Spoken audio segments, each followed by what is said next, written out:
እንግዲህ ግንብ የምታያት ነው ጥበብ የምታያት ማለት ነው። እንግዲህ የተሰራችው ማለት ነው። ታያችኋለህ ከዚህ ጋር ማለት ነው ማሳያችሁ ማለት ነው።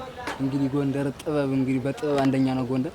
ይቺ እንግዲህ ጥበብ የምታያት እንግዲህ ከማንኛውም አልባሳት ከጎንደር አልባሳት እንግዲህ ከአማራ ክልል አልባሳት ጥበብ የምታየው ይቺ እንግዲህ ከዲዛይን የተወሰደች ሲሆን ይቺ ናት እንግዲህ ለአንደኛ ለመጀመሪያ ጊዜ ከጎንደር ጥበብ ዲዛይን የሚባለው እንግዲህ በተረቱና ምሳሌው እኛ በእውነቱ እያሳየናችሁ ነው። ከዚህ ጋር እንደምታያት ማለት ነው ጥበብን ያስመለከተች ናት። እንግዲህ ላይኛው የምታያት እቺ ጥልፍልፏ ማለት ነው ከየትኛውም እንግዲህ አልባሳት የምታያት እንግዲህ የጎንደር ጥበብ ምስል ያለባት እንግዲህ ከዚህ የተወሰደችው ስለዚህ እንግዲህ ስለ ጎንደር እዚህ ጋር ጥበብ እንግዲህ የሄደበት እንግዲህ ለመጀመሪያ ጊዜ ጎንደር ጥበብ የሄደበት ምስል ከዚህ ያሳየዋችሁ ነው።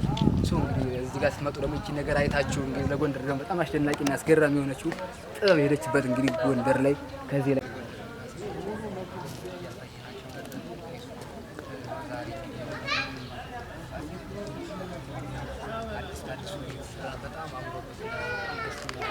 የሚታየው አዲስ እንግዲህ ገና አዲስ የሚሰራ ነው።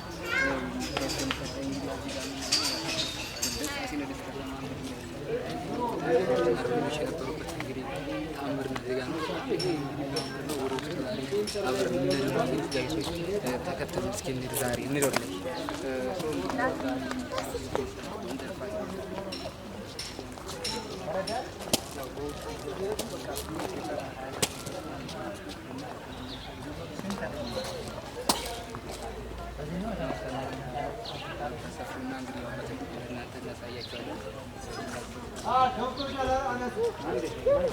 ሁላችሁም ወደ ዛሬ እናሳያችኋለን እና በሰፊው ሰው እንግዲህ በጣም አሪፍ ደስ የሚል ነገር ነው እናሳያችሁ ዛሬ።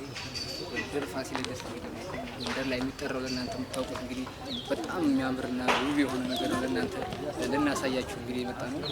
ሰው እንግዲህ ዛሬ እስኪ ተከታተሉ እስኪ ወደዚህ